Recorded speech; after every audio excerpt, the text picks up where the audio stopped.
Hello everyone, welcome to my channel. I am Kritarth Melkani और आज के इस वीडियो में हम class 12th history medieval India की जो बुक है उसका आप लोगों का सेकंड चैप्टर आपका भक्ति एंड सूफी ट्रेडिशंस इस वीडियो में हम कवर अप करेंगे। और अब तक हम आप लोगों के टर्म 1 एग्जाम के लिए सभी चैप्टर्स का अपडेटेड एमसीक्यूज कर चुके हैं। आज ये सेकंड लास्ट चैप्टर, इसके बाद लास्ट चैप्टर आपका विजयनगर पे आएगा जो कि कुछ ही दिनों में अपलोड कर दिया जाएगा। तो अगर आप लोग चैनल पर पहली बार हैं तो एक बार उन वीडियोस को भी चेकआउट जरूर करें, चाहे वो आपकी इंडियन इकोनॉमी हो या फिर आपका एंशिएंट इंडिया की बुक से आप लोगों का फर्स्ट टू फोर्थ चैप्टर्स हो, वो सभी के एमसीक्यूज आपको हमारे चैनल पर मिल जाएंगे along with geography, English and economics. ठीक है, तो चलिए शुरू करते हैं इस वीडियो को और एंड तक जरूर देखिएगा क्योंकि इस वीडियो में ये चैप्टर बहुत लंबा है। आई नो आप बहुत बच्चों को इसमें डाउट होता है कि किस तरह के क्वेश्चन आएंगे, बहुत टिपिकल टिपिकल से टर्म्स हैं। बिल्कुल डरने की जरूरत नहीं, इस वीडियो को अच्छे से आप देख लीजिए और एक बार चैप्टर पढ़ लीजिएगा। इस चैप्टर से कोई भी क्वेश्चन आए आप आराम से सॉल्व कर पाएंगे एग्जाम में। तो यहाँ पर हम शुरू करते हैं इस वीडियो को। क्वेश्चन नंबर 1 है कंसीडर द फॉलोइंग स्टेटमेंट्स। तो चार स्टेटमेंट आप लोगों के पास दी हैं, आप लोगों को बताना है कौन सा स्टेटमेंट करेक्ट है। और देखो इस वीडियो में अगेन वही होगा जो आप लोगों का एक मतलब एक पैटर्न चलता है कि मैं केवल कुछ इंपॉर्टेंट जो टर्म्स होंगे उन्हीं को एक्सप्लेन करूंगा। रेस्ट आप लोग क्या कर सकते हो कि वीडियो पॉज करके एक बार आप अपने दिमाग में आंसर लॉक कर लीजिए और जब मैं आंसर बताऊं आप उसे अपने से मैच कर सकते हैं। ठीक है, और वो मैं इसलिए करता हूं बिकॉज उससे वीडियो अगर मैं हर एक स्टेटमेंट डिस्कस करूं तो वो वीडियो 1 घंटे से क्रॉस हो जाता है, फिर आप लोगों को देखने में मतलब बोर होते हो आप लोग, इसीलिए मैं थोड़ा ऐसे शॉर्ट रखना चाहता हूँ। इसलिए क्वेश्चंस कंप्लीट होंगे, डिटेल होंगे और जहां कुछ ऐसा आएगा इंपॉर्टेंट आप लोगों को एक्सप्लेन करने की जरूरत पड़ेगी तो मैं आपको एक्सप्लेन करके ही बताऊंगा। बट अगर आप लोगों को उसके अलावा कुछ समझ नहीं आता आप कमेंट करके बता सकते हो। ठीक है, बिल्कुल feel free to comment down. तो देखो इसमें करेक्ट आंसर होगा D, first second and fourth. Third वाला इनकरेक्ट इसलिए बिकॉज हेगियोग्राफीज जो होती हैं, जो सेंट्स की बायोग्राफीज होती हैं, संतों की जीवनी आप कह सकते हो, दे आर नॉट एक्यूरेट। ठीक है, दे आर, जिसमें बोल रहा है स्टेटमेंट कि they are literally very accurate, कि हमेशा सही ही होती है, जो जो लिखा होता है सब सही होता है। बट ऐसा नहीं है, they are not always accurate. ठीक है, उनमें भी कई बार हमें एग्जैजरेशन मिलता है, बहुत सारी दूसरी चीजें हैं। ठीक है, तो फर्स्ट आपका आंसर होगा डी। क्वेश्चन नंबर 2 है कंसिडर द स्टेटमेंट्स। तो चार स्टेटमेंट अगेन आप लोगों के पास हैं। ऑप्शंस पे आते हैं, क्या only first, B first second and third, C fourth only, या D first second third fourth. तो देखो इसमें करेक्ट आंसर आप लोगों का होगा D, first second third and fourth. Question number 3, who among the following coined the term great and little traditions. तो ये टर्म किसने कॉइन किए? So the correct answer will be option C, Robert Redfield. और देखिए इनका मतलब क्या होता है मैं आपको बताऊं तो ग्रेट ट्रेडिशंस का मतलब होता है जो आप लोगों के पीजेंट्स थे वो अगर वाले रिचुअल्स एंड कस्टम्स फॉलो करें जो कि किसी राजा के हो या फिर किसी आप लोगों को प्रीस्ट उन्हें फॉलो करता हो, तो it will be known as great tradition. कि पीजेंट्स अगर किसी राजा के ट्रेडिशन को फॉलो कर रहे हैं या किसी महान संत के ट्रेडिशन को फॉलो कर रहे हैं तो वो ग्रेट ट्रेडिशन में आ जाएगा। ओके, बट लिटिल ट्रेडिशन में क्या है कि लोकल प्रैक्टिसेस, जो आप लोगों की लोकल प्रैक्टिसेस हैं वो पीजेंट्स फॉलो करते हैं, that did not correspond with great tradition, जो कि आप लोगों का ग्रेट ट्रेडिशन यानी आप लोग के जो किंग हैं और आपके बड़े संत हैं वो उसे फॉलो नहीं करते, बट वो लोकल प्रैक्टिस है। आप इंडिया में भी आप कई जगह आज देखोगे तो कुछ ऐसे लोकल फेस्टिवल्स होते हैं, कुछ ऐसी लोकल एक्टिविटीज होती हैं जो कि आप रीजन टू रीजन डिफर करती हैं। Okay, so great in traditions and little traditions में ये आप लोग का अंतर होता है। ग्रेट ट्रेडिशंस मतलब जो आप लोगों की बड़ी डोमिनेंट कैटेगरीज लाइक प्रीस्ट, आपके रूलर्स, ये फॉलो करते हो, और लिटिल ट्रेडिशंस वो जो एक तरह से लोकल प्रैक्टिसेस हो। तो थर्ड का करेक्ट आंसर सी होगा। क्वेश्चन नंबर 4 है आइडेंटिफाई द इमेज। तो आप लोगों को एक स्कल्पचर दिया है, एक इमेज दी है, आप लोगों को बताना है किसकी इमेज है। So this is answer bronze sculpture of Manikkavachakar, जो कि एक शिव की भक्त थी। She was a Shiva devotee. Okay, so ये चीज ध्यान रखिएगा, इस तरह के क्वेश्चन आप लोगों के बन सकते हैं। फिफ्थ पे आते हैं, identify the practice from given information. तो आप लोगों को उस प्रैक्टिस को आइडेंटिफाई करना है, आप लोगों को कुछ उसके हिंट्स दिए हैं, कुछ आपको इन्फॉर्मेशन दी है। ठीक है, first is associated with goddess, wide spread in several parts of subcontinent. Second, it was open to men and women and ignored differences of caste and class within ritual context. या third, those engaged in these practices ignored the authority of Vedas. So these were your tantric practices. ठीक है, तांत्रिक practices आप लोगों को ध्यान रखना है, और ये जितने भी आप लोगों को इन्फॉर्मेशन है ये भी आप लोग ध्यान में रखिएगा। देखो मेरे जितने भी क्वेश्चंस है ना, वो क्वेश्चंस भी आप लोगों के इंपॉर्टेंट है, क्वेश्चन के अंदर से भी आप लोगों के एग्जाम में आ सकता है। फॉर एग्जांपल यहाँ से क्वेश्चन आ सकता है कि those engaged in these practices ignore the authorities of Veda, ये कौन थे, ये कौन सी प्रैक्टिस है जिसमें ऐसा किया जाता है। ठीक है, तो इन सभी स्टेटमेंट को, क्वेश्चन को भी आप लोगों को अच्छे से पढ़ना है। ठीक है, ऐसा नहीं कि आप डायरेक्ट आंसर देख रहे हो और नेक्स्ट में बढ़ जा रहे हो, हर एक चीज इंपॉर्टेंट है। बिकॉज 40 क्वेश्चंस आप लोगों के इस बार आने वाले हैं, 40 मार्क्स के क्वेश्चंस, तो आप लोगों को इस चीज का ध्यान रखना है। ठीक है, तो तांत्रिक प्रैक्टिसेस का करेक्ट आंसर होगा। क्वेश्चन नंबर 6 है कंसिडर द फॉलोइंग स्टेटमेंट्स। तो दो स्टेटमेंट्स आप लोगों के पास दी गई हैं। पहला स्टेटमेंट कह रहा है bhakti traditions accommodated and acknowledged women and lower caste, जो कि बिल्कुल सही बात है। Statement 2, bhakti traditions can be classified as sagun and nirgun. So you have to tell the correct answer. इसमें करेक्ट दोनों ही है, बोथ आर करेक्ट। ठीक है, और सगुन और निर्गुण क्या होता है? सगुन मीन्स विद एट्रीब्यूट्स, लाइक आप आइडल वर्शिप करते हैं शिव की, विष्णु की, मतलब और दूसरे जितने भी भगवान उनकी मूर्ति से अगर आप वर्शिप करें तो दिस इज कॉल्ड सगुन वर्शिप, की गॉड के एट्रीब्यूट्स हैं कि वो इस तरह से दिखता है काइंड ऑफ। ओके, निर्गुण भक्ति में क्या होता है, without attributes, like a abstract form of God, कि मतलब भगवान आपके ही अंदर है, जैसा आपके कबीर ने there is only one God ऐसा कहा, तो दिस इज कॉल्ड आपकी निर्गुण भक्ति, जिसके मतलब गॉड के कोई फॉर्म नहीं है, कोई एट्रीब्यूट नहीं है, कोई ऐसी मूर्ति पूजा नहीं करते हैं, ऐसा निर्गुण भक्ति में माना जाता है। क्वेश्चन नंबर 7 है कंसिडर द फॉलोइंग पेयर्स। तो फर्स्ट पेयर है आप लोगों का अप्पार, नयनार सेंट इन्हें बता रहा है, सेकंड टोंडारा डिपोड्डी जिन्हें अलवर बता रहा है, और थर्ड चतुर्वेदिन जिसका मतलब बुद्धिस्ट मॉन्क यहाँ पर दिया है। आप लोगों को बताना है इनकरेक्ट पेयर कौन सा होगा। तो गाइज इसमें इनकरेक्ट होगा डी, थर्ड ओनली। देखो फर्स्ट और सेकंड ये दोनों करेक्ट ने, थर्ड इनकरेक्ट है चतुर्वेदिन, इसमें लिखा है कि ये बुद्धिस्ट मॉन्क थे, ऐसा नहीं था। चतुर्वेदिन का मतलब वो ब्राह्मण जिसे चारों वेदों का ज्ञान हो, मतलब who is well versed with four Vedas. Okay, and और एक और चीज ध्यान रखिएगा, नयनार्स और अलवर्स जो थे they used to sing hymns in Tamil, मतलब जो अपनी वो भक्ति सॉन्ग्स गाते थे वो तमिल में गाते थे, उनकी लैंग्वेज तमिल होती थी। तो ये चीज भी ध्यान रखिएगा। और आई नो आप लोगों में से बहुत लोगों के मन में डाउट होता है अलवार किसकी पूजा करते थे, विष्णु किसकी पूजा करते थे। तो सिंपल सी ये ट्रिक हमेशा ध्यान रखना, ठीक है। एक आदमी का नाम हमेशा याद रख लेना इसको याद करने के लिए, जिसका नाम है VANS, वंश उसका नाम है, ठीक है। तो देखो विष्णु अलवर्स, VA, सिंपल सी बात, विष्णु अलवर्स, और जो आप लोग नैनार NS, नैनार शिवा। तो ये साथ साथ आ रहे हैं, देखो विष्णु की जो पूजा करते हैं उन्हें अलवर्स कहते हैं, और जो नैनार होते हैं वो शिव की पूजा करते हैं। तो VANS वंश, आप इसको ध्यान रख लीजिएगा। और तो इसलिए इससे आपका अलवार और नैनार का कंफ्यूजन क्लियर हो जाएगा। सिंपल सी बात, विष्णु को जो फॉलो करते हैं दे आर अलवार्स, एंड जो शिव को करते हैं दे आर नैनार्स, ठीक है। तो Nayanars and Alvars they used to sing hymns in Tamil.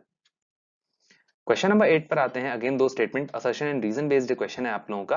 तो असर्शन है Alvars and Nayanars initiated a movement of protest against the caste system, Brahmin dominance and attempted to reform the system. Okay, reason bhaktas hail from diverse backgrounds from Brahmin to artisans, cultivators and untouchables. तो इसमें correct answer होगा आप लोगों का option A, कि both assertion and reason are true and R is the correct explanation of A. देखो इसमें simple सी बात करें कि protest against the caste system, की अलवार और नैनार ने कास्ट सिस्टम के अगेंस्ट प्रोटेस्ट किया, और वो इसलिए किया क्योंकि जो उसमें भक्तास थे, ठीक है, अलवार और नैनार के जो भक्त थे, they hail from diverse background, from उनमें सभी तरह के आप लोगों के डाइवर्स बैकग्राउंड से लोग शामिल थे, इसीलिए उन्होंने ब्राह्मण डोमिनेंस के खिलाफ आप लोगों का प्रोटेस्ट किया। ओके, सो आप लोगों का रीजन करेक्ट एक्सप्लेनेशन होगा असर्शन का। क्वेश्चन नंबर 9 है which of the following is described as Tamil Veda. तो तमिल वेद किसको कहा जाता है? This is very easy, option B Nalayira Divya Prabandham. और इस टेक्स्ट का नाम ध्यान रखिएगा, ये एग्जाम में पूछे जाने के बहुत ज्यादा चांसेस हैं, और वैसे पूरा वीडियो आप लोगों के लिए इंपॉर्टेंट होने वाला है। और इसे कंपोज किया था 12 अलवार्स ने, ठीक है। तो तमिल वेद आपका नैलाईरा दिव्य प्रबंधम को कहते हैं, option B is the correct. 10 पर आते हैं। Poems of Appar, Sambandar and Sundarar forms a collection known as. तो इनकी पोएम्स का एक कलेक्शन है, उसका नाम आप लोगों को बताना है। दिस इज कॉल्ड आपका option C Tevaram. Question number 11, again दो स्टेटमेंट्स आप लोगों के पास है, आप लोगों को बताना है कौन सा स्टेटमेंट करेक्ट है। तो देखो स्टेटमेंट 1 है Andal was a women Alvar, statement 2 says Karaikal Ammaiyar was a devotee of Vishnu. तो देखो ये दोनों नाम बहुत इंपॉर्टेंट है आप लोगों के लिए, चाहे वो अंडल का हो या फिर कराइकल अमैयर का हो। तो देखो इसमें करेक्ट है आप लोगों के ऑप्शन ए, स्टेटमेंट 1 तो सही है बट स्टेटमेंट 2 इज फॉल्स, ठीक है। और वो फॉल्स इसलिए है because Karaikal Ammaiyar was not a devotee of Vishnu. ये this should be in your mind, दिमाग में होना चाहिए आप लोगों के कि ये जो कराइकल अमैयार थी ये शिव विष्णु की डिवोटी नहीं थी, she was a devotee of Shiva, she was a Nayanar. Okay, so इसमें आप लोगों का फर्स्ट तो सही है but second is false because Karaikal Ammaiyar again was a devotee of Shiva. Question number 12 है आइडेंटिफाई द गिवन इमेज। तो लास्ट स्लाइड में हमने कराइकल अमैयार की बात करी, यही कराइकल अमैयार की इमेज है, and she described herself as female demoness. Question number 13 है कंसिडर द स्टेटमेंट्स। तो दो स्टेटमेंट आप लोगों के पास दोबारा हैं और आप लोगों को कुछ ऑप्शंस भी दिए हैं। तो देखो स्टेटमेंट 1 कह रहा है कि जो तमिल भक्ति हिम्स में, जैसे ये जितने भक्ति ट्रेडिशन वाले लोग थे, मतलब जिनके इतने अलग अलग ट्रेडिशन थे, इनके जो भक्ति हिम्स होते थे, आप कह सकते हो पोएम्स काइंड ऑफ, या इनके सॉन्ग्स, उनमें हम देखते हैं कि जो जिसने जो पोएट था उसका अपोजिशन दिखता है बुद्धिज्म एंड जैनिज्म को।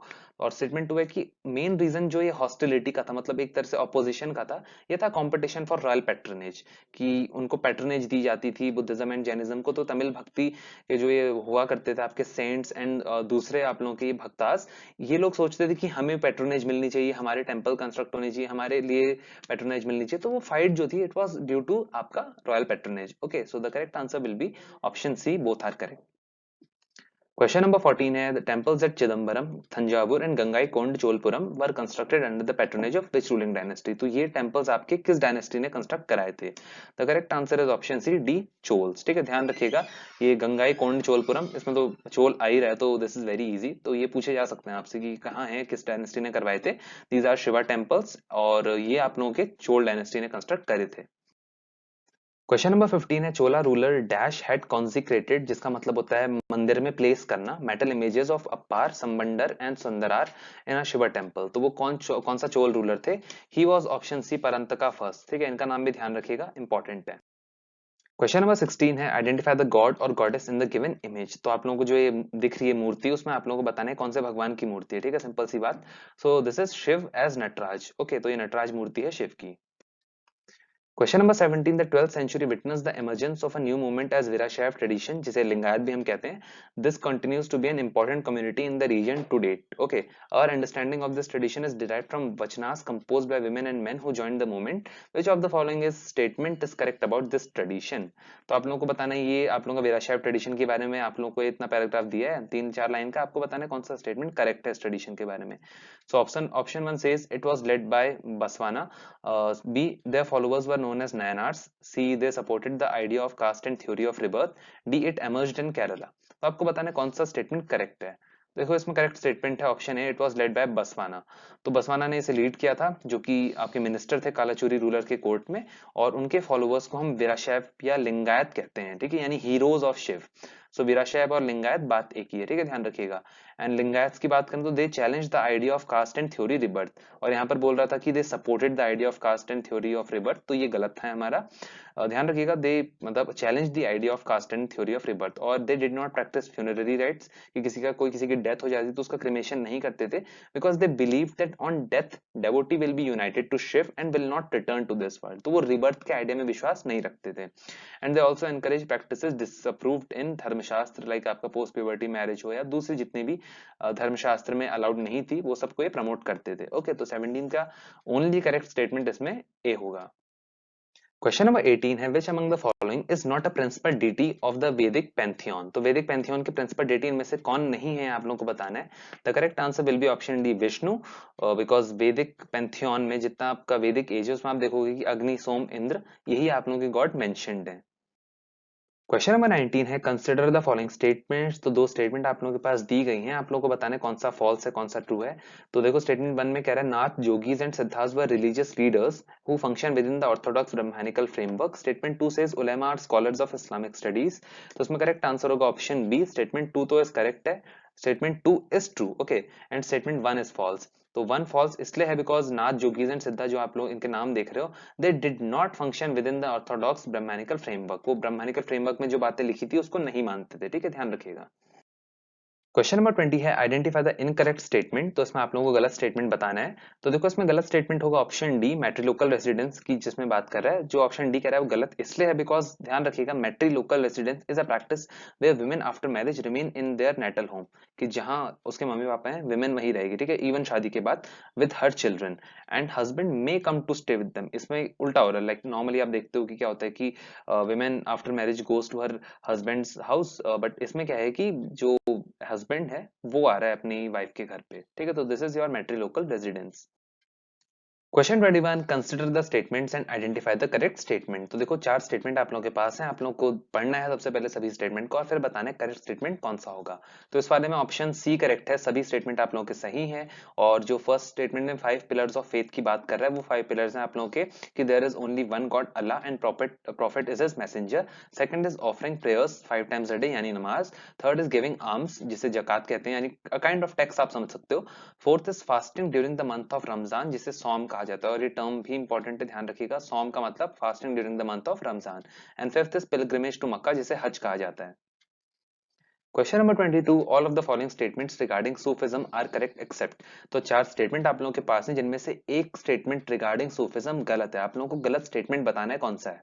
तो उसमें गलत स्टेटमेंट है ऑप्शन बी कि they sought an interpretation of Quran on the basis of theologians. ध्यान रखिएगा सूफीज जो थे वो अपने पर्सनल एक्सपीरियंस पे कुरान का इंटरप्रिटेशन निकालते थे। ऐसा नहीं कि जो आप लोगों के उलेमा क्लास ने बोल दिया या थियोलॉजियंस ने जो बोल दिया कि ये आप लोगों का लिखा है कुरान में, तो इस चीज में वो उनके इंटरप्रिटेशन में विश्वास नहीं मानते थे। वो खुद से इंटरप्रेट करते थे with their own personal experiences.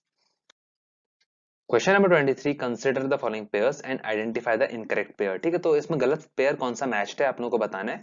तो पहला खान का, जिसका कह रहा है हॉस्पाइस, सेकंड मुरीद मास्टर, थर्ड खलीफा सक्सेसर, फोर्थ मुर्शिद डिसाइपल।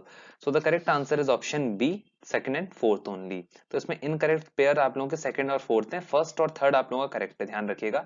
सेकंड और फोर्थ इनकरेक्ट इसलिए हैं बिकॉज मुरीद इसमें बोल रहा है मास्टर, मुरीद आप लोगों का बोल रहा है टर्म जो मास्टर के लिए यूज की जाती है, बट एक्चुअल में जो टीचिंग मास्टर के लिए टर्म्स यूज की जाती है वो होती है आप लोगों की शेख, पीर एंड मुर्शिद। ठीक है, तो और जो डिसाइपल्स होते हैं उन्हें मुरीद कहते हैं। ठीक है, ध्यान रखिएगा, ये अरब और पर्शियन टर्म्स हैं कुछ आप लोगों के। और ध्यान रखना कि टीचिंग मास्टर को वी कॉल देम शेख, पीर या मुर्शिद, और डिसाइपल्स आर नोन एज मुरीद, और खानका इज हॉस्पाइस, और जो आप लोगों का खलीफा होता है ये सक्सेसर होता है। ठीक है, तो बी इसमें करेक्ट होगा, second and fourth only. Question number 24, consider the statements. तो दो स्टेटमेंट आप लोगों के पास हैं, you have to tell from the given options की कौन सा ऑप्शन इसमें करेक्ट होगा। तो देखो इसमें करेक्ट ऑप्शन होगा ए, कि statement 1 is true but 2 is false, because 2 में कह रहा है कि when Sheikh became popular his tomb shrine encourage practice of ziyarat, और जियारत टर्म आप लोगों का यूज होता है पिलग्रिमेज के लिए। ठीक है, बट ऐसा नहीं है कि जब शेख पॉपुलर होता था तभी उसकी मतलब एक दरगाह बन जाती थी। जब शेख की डेथ होती थी तब उसकी जो टूम श्राइन थी, जहां पर उसका हॉस्पाइस था आप कह सकते हो, तो वहां आपकी दरगाह बन जाती थी, और his tomb shrine encourage practice of ziyarat की, फिर लोग आते थे वहां एक तरह से पिलग्रिमेज करने। ठीक है, एक तरह से धार्मिक यात्रा करने। तो इसमें ए करेक्ट होगा। क्वेश्चन नंबर 25 है, कंसिडर द स्टेटमेंट। तो स्टेटमेंट 1 है, स्टेटमेंट 2 है, आप लोगों को बताना है कौन सा करेक्ट है। तो स्टेटमेंट 1 कह रहा है कि most Sufi lineages were named after a founding figure. Okay, statement 2 से सम Sufi lineages were named after their place of origin. तो अब देखते हैं इसमें करेक्ट आंसर कौन सा है। करेक्ट दोनों है, ठीक है, both are correct. Most Sufi lineages were named after a founding figure, आपके पास एग्जांपल है कादिरी ऑर्डर, और ये सूफी ऑर्डर्स हैं। ठीक है, और Qadiri order named after Sheikh Abdul Qadir Jilani, तो इनके नाम पर ये कादिरी ऑर्डर हुआ, सूफी lineage जो था आपका एक। और दूसरा स्टेटमेंट कह रहा है some Sufi lineages were named after their place of origin. इसका एग्जांपल है आप लोगों का चिश्ती ऑर्डर। ठीक है, तो Chishti order was named after a town of Chishti in Afghanistan. Chishti नाम का एक टाउन था अफगानिस्तान में, जिसके बाद ये जो चिश्ती आप लोगों की सूफी lineage थी इसका नाम पड़ा। Question number 26 on your screen, consider the following pairs. तो अगेन आप लोगों के पास चार पेयर हैं, आप लोग को बताना है कौन सा पेयर करेक्ट है। ओके, सो फर्स्ट से तसव्वुफ सूफिज्म, सेकंड वाली सूफी सेंट, थर्ड बाशरिया सूफी सु डिफाइड शरिया, फोर्थ बेशरिया सूफी सु complied with sharia. Okay, so correct pair इसमें होगा option A, first and second. देखो तसव्वुफ इस्लामिक टेक्स्ट में सूफिज्म के लिए जो टर्म यूज किया जाता है वो आपका तसव्वुफ है। ओके, सेकंड इज वाली, वाली was a Sufi saint. Okay, on third and fourth इसलिए इनकरेक्ट है बिकॉज देखो बाशरिया जो ये कह रहा है सूफीज हु डिफाइड शरिया, बाशरिया का मतलब होता है कि वो सूफीज हु कंप्लाइड विद शरिया, जिन्होंने शरिया लॉ, इस्लामिक लॉ होता है जो, उससे वो कंप्लाई करते थे, उसे वो मानते थे, दे वर कॉल्ड बाशरिया। एंड जो उसे डिफाई करते थे, जो उसे मानने से इनकार कर दिया था जिन्होंने, जो उसे नहीं मानते थे, दे वर कॉल्ड बेशरिया। सो ध्यान रखिएगा, यहाँ पर उल्टा लिखा है कि बाशरिया हु डिफाइड शरिया, एक्चुअली में क्या था कि बाशरिया जो थे they complied with sharia norms, and जो बेशरिया थे they defied sharia. So answer A option इसमें करेक्ट होगा। क्वेश्चन नंबर 27 आपकी स्क्रीन पर। तो assertion and reason based question है। Assertion, Amir Hasan Sijzi, Amir Khusro and Barni were visitors to Sheikh Nizamuddin. Okay, reason is Sheikh Nizamuddin appointed several spiritual successors and deputed them to set up hospices in various parts of the subcontinent. तो देखो इसमें correct statement simple सी बात है, option B होगा, because assertion and reason दोनों सही है, बट रीजन आप लोगों का असर्शन का करेक्ट एक्सप्लेनेशन नहीं है। क्वेश्चन नंबर 28 है, मैच द फॉलोइंग। तो इसमें एक कॉलम में आप लोगों को सूफी टीचर्स दिए हैं, दूसरे कॉलम में दरगाह लोकेशन दी है, आप लोगों को मैच करना है कि किस सूफी सेंट की दरगाह कहां पर थी। ओके, तो देखते हैं इसका करेक्ट आंसर, फर्स्ट का सी। ठीक है, तो साथ में मैच करते चलते हैं। फर्स्ट का सी यानी निजामुद्दीन औलिया की दरगाह आप लोगों की दिल्ली में थी। ओके, ध्यान रखिएगा। सेकंड है ख्वाजा कुतुबुद्दीन बख्तियार काकी, इनकी आपकी जो दरगाह की लोकेशन है ये आपकी दिल्ली में है again. And third Sheikh Fariduddin Ganji Shakkar, इनकी जो दरगाह है इट इज इन अजोधन, जो आज के दिन पाकिस्तान में आता है। फोर्थ शेख मोइनुद्दीन सिज्जी, इनकी दरगाह आप लोगों की नो डाउट ऑप्शन है अजमेर में है।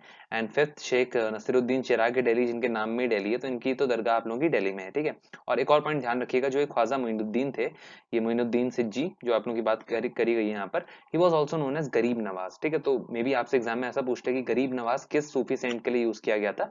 सो it was used for Khwaja Moinuddin Sijzi. Okay, he was, तो गरीब नवाज का मतलब होता है कंफर्टर ऑफ पुअर, जो मतलब सिंपथी रखे गरीब से।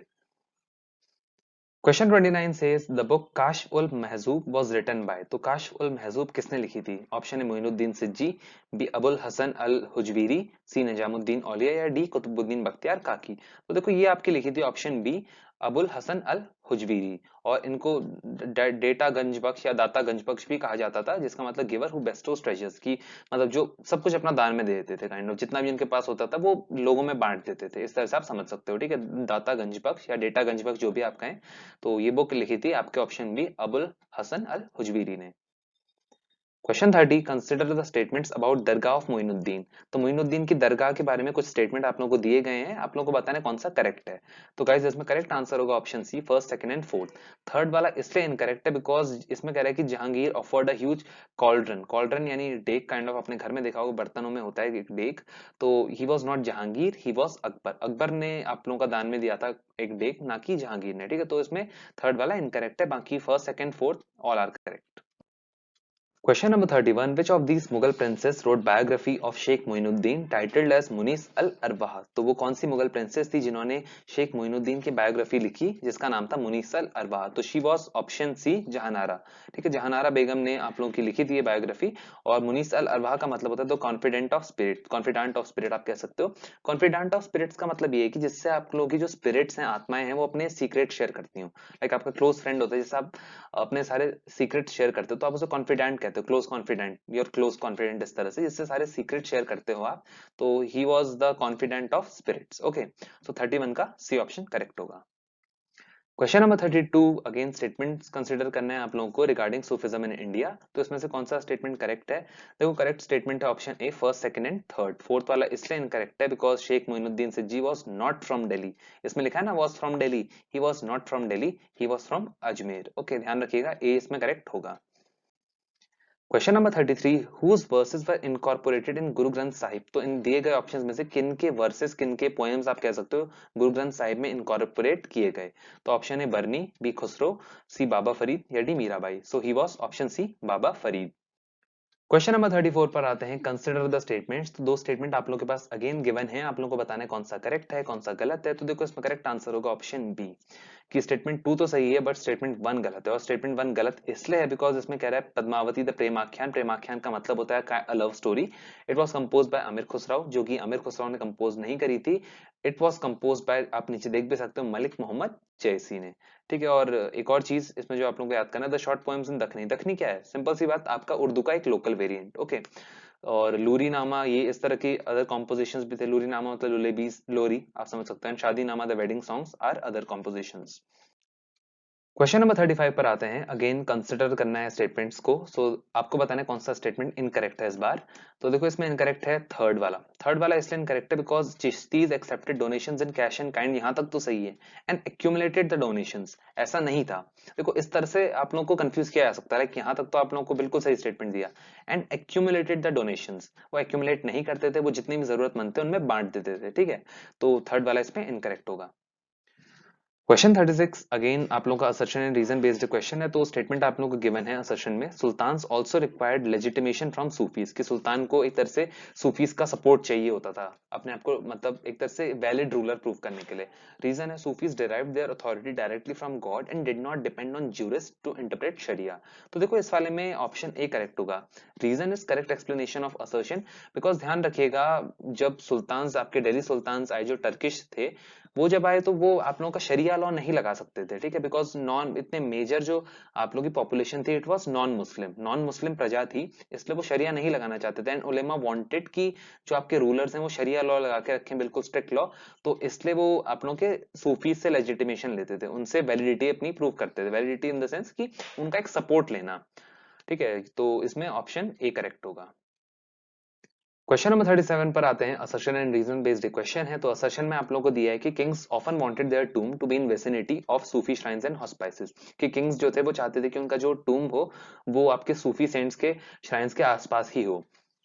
रीजन है, it was believed that Sufis could intercede with God, यानी they can contact to God to improve material and spiritual conditions of human beings. तो इसमें करेक्ट आंसर है option B, both assertion and reason are true and reason is the correct explanation of A.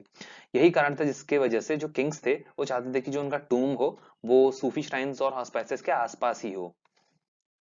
Coming to question number 38, consider the following pairs. तो आप लोगों को consider करना है, पहला कबीर बीजक to Kabir Panth, second Kabir Granthavali to दादू पंथ, थर्ड वचनाज ऑफ बसवान। तो इसमें करेक्ट पेयर कौन सा है? करेक्ट पेयर है आप लोगों का D, first second and third. और जिन लोगों को नहीं पता है फर्स्ट सेकंड क्या है, तो देखो जो कबीर के आप लोगों के वर्सेस हैं, कबीर ने जो जो चीजें लिखी वो सब आपकी कबीर बीजक और कबीर ग्रंथावली में है, जो कि आपका प्रिजर्व करके रखा है कबीर पंथ ट्रेडिशन ने, जो काइंड ऑफ कबीर का ही एक ट्रेडिशन था इन वाराणसी। कबीर पंथ ट्रेडिशन जो है वाराणसी में है, एंड दादूपंथ ट्रेडिशन जो है this is in Rajasthan. Okay, और वचनास जो थे ये बसवाना ने कंपाइल किए थे, जो उनके वचन थे। तो इसमें तीनों ही पेयर आप लोगों के करेक्ट हैं। Question 39, read the following statements regarding Kabir and select the appropriate option. Okay, तो आप लोगों को बताना है Kabir was a nirgun saint, second he believed in formless supreme God and ultimate reality. तो इसमें करेक्ट आंसर होगा option C, first second third and fourth. जितने भी स्टेटमेंट हैं सभी सही हैं रिगार्डिंग कबीर। क्वेश्चन नंबर 40 है, identify the poet Saint from the given information. तो जो आप लोगों को 4 पॉइंट्स इन्फॉर्मेशन के दिए हैं उससे आप लोगों को उस पोएट सेंट को आइडेंटिफाई करना है। पहला, he used connotations as shabd which means sound, और shunya which means emptiness. Second, many of his compositions are found in Adi Granth Sahib. Third, he believed God is one who just has different names. And third, it is believed that he was initiated into bhakti by Guru Ramanand. Okay, तो एक चीज और ध्यान रखना कि बहुत सारे historians का ये भी मानना है कि इनके गुरु रामानंद थे। ठीक है, एग्जाम में एक बार पूछा गया था आप लोगों की कबीर के गुरु कौन थे, सो he was Guru Ramanand, and the correct answer would be Kabir. इसमें कबीर करेक्ट आंसर होगा। द पोएट सेंट जिसकी इन्फॉर्मेशन यहाँ पर दी गई है ये कबीर थे। Question number 41, consider the following statements. तो दो स्टेटमेंट आप लोग के पास हैं। पहला, both Kabir and Guru Nanak rejected idol worship. Okay, second, both Kabir and Guru Nanak advocated सगुन भक्ति। तो करेक्ट स्टेटमेंट है आप लोगों का केवल first, because Kabir and Guru Nanak they advocated निर्गुण भक्ति, कि गॉड की कोई फॉर्म नहीं है, गॉड की कोई शेप नहीं है। सो इसमें आप लोगों का ऑप्शन ए करेक्ट होगा। Question number 42, consider the following statements. पहला, Baba Guru Nanak born in a Hindu merchant family at Nankana Sahib. Second, for Baba Guru Nanak the Rab और God had no gender or form, यानी again nirgun bhakti. Okay, third, expressed his ideas through hymns called shabad in Punjabi. And fourth, Baba Guru Nanak did not wish to establish a new religion। तो कौन सा statement इनमें से correct है? तो इनमें से करेक्ट है आप लोगों का option C, first second third and fourth. सभी स्टेटमेंट आप लोगों के करेक्ट है। Question 43, consider the following statements. तो पहला statement, Angad was appointed as the preceptor by Guru Nanak, कि गुरु नानक ने उन्हें नेक्स्ट गुरु अपॉइंट किया था। Second is, Guru Arjan compiled Baba Guru Nanak's hymns along with Baba Farid, Ravidas and Kabir in the Adi Granth Sahib.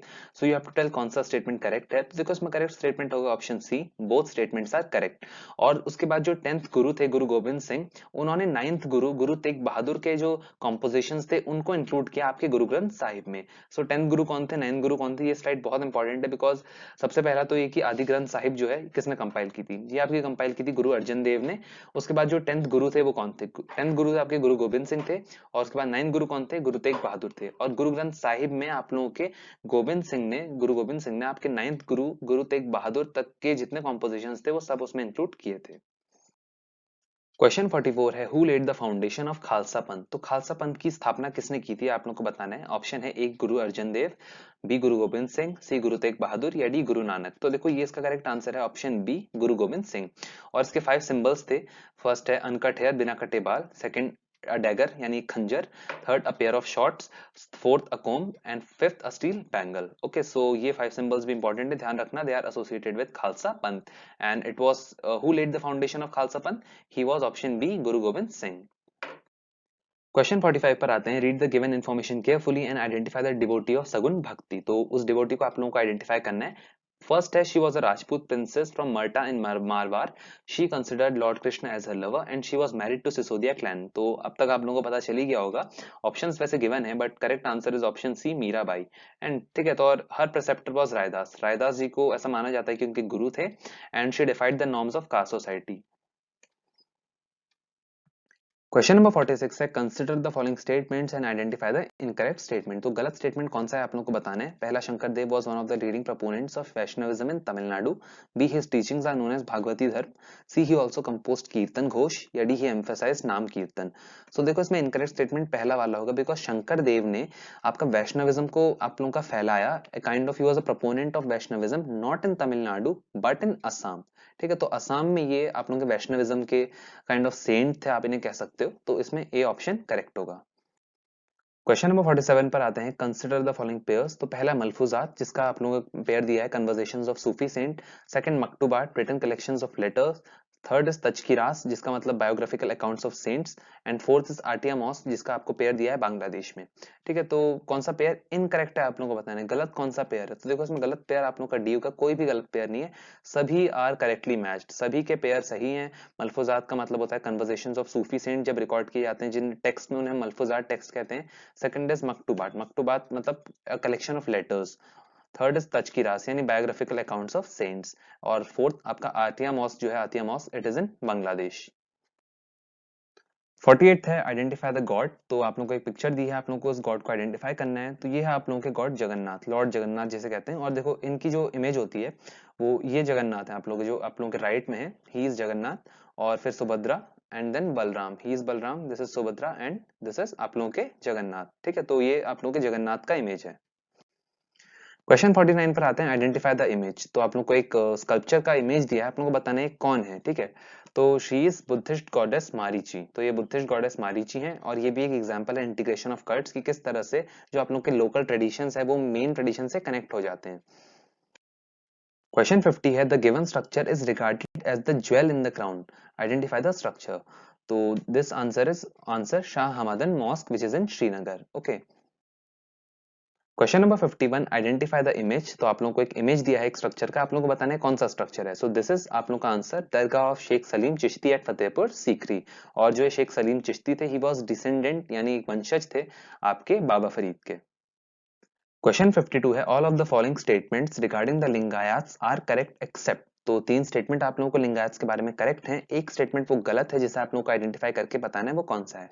ठीक है, तो इसमें इनकरेक्ट स्टेटमेंट है आप लोगों का B, they believed in rebirth, because we know कि लिंगायत जो थे वो रीबर्थ में विश्वास नहीं करते थे। उनका मानना था कि जब किसी लिंगायत की डेथ हो जाएगी, ही और she will be united to Shiva and will not return to this world. So option B is correct. So coming to the end of this video, ये थे हमारे भक्ति एंड सूफी ट्रेडिशंस के कुछ इंपॉर्टेंट क्वेश्चंस। और मैं आप लोगों को अश्योर कर सकता हूं कि अगर आप लोगों ने वीडियो अच्छे से देखा हो, हर एक स्टेटमेंट पढ़ा हो, तो एग्जाम में इस चैप्टर से कोई क्वेश्चन आए और आप लोग सॉल्व ना कर पाओ, ऐसा नहीं हो सकता। हिस्ट्री का ये सेकंड लास्ट वीडियो है टर्म 1 के बच्चों के लिए। लास्ट आपका विजयनगर एम्पायर के एमसीक्यूज अब बचते हैं, जो कि कुछ दिनों में अपलोड कर दूंगा। So that was all for this video. Video पसंद आया हो तो लाइक जरूर करना और अपने फ्रेंड्स के साथ शेयर करो, एंड सब्सक्राइब करना भी मत भूलिएगा। Thank you.